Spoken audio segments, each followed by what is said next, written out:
If you haven't seen Solo: A Star Wars Story yet, turn back right now. I'm gonna spoil something major.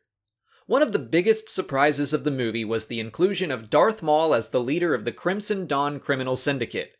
If you're a fan of the Clone Wars series or Star Wars Rebels, you know Maul miraculously survived being cut in half at the end of The Phantom Menace.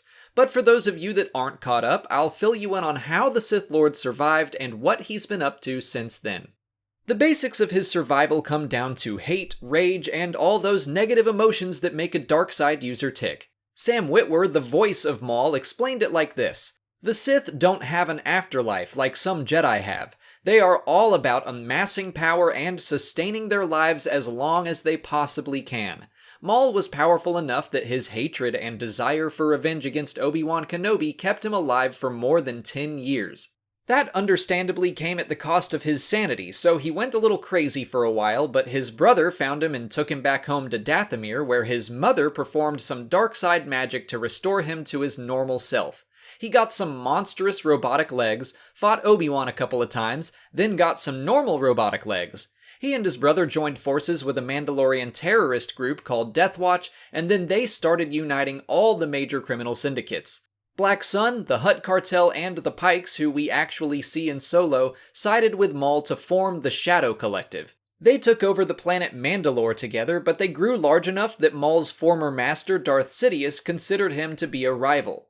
Sidious took Maul captive and killed his brother. Maul was able to escape, but was hunted by Sidious, and most of his forces were destroyed. He retreated back to Mandalore, but Republic forces drove him away right before the end of the Clone Wars. If we look at his position in Solo, it's obvious he didn't just give up.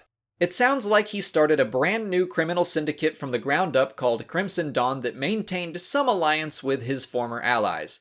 He tells Kira to meet him at his home on Dathomir, so maybe that's his base of operations. We know he has a base there thanks to Star Wars Rebels, and he should still have the Darksaber tucked away somewhere. In the movie, he ignites his red lightsaber in the hologram, and it's the same one he can be seen using in Star Wars Rebels. The popular and likely theory is that that's the lightsaber of an Imperial Inquisitor that Maul killed.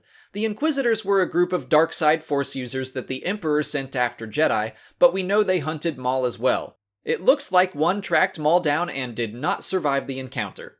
I gotta say, I am very surprised and excited by Maul's appearance in Solo. I honestly wasn't expecting Lucasfilm to just trust the audience to either know he survived or be willing to figure it out on their own.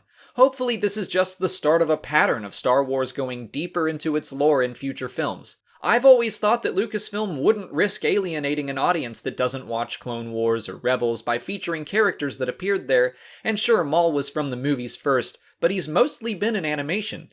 I do think his inclusion in the movie opens doors for characters like Ahsoka or Thrawn to show up as well. I'm also looking forward to more stories surrounding Maul. I was never really crazy about him surviving being cut in half, but all of his stories after his return have been great.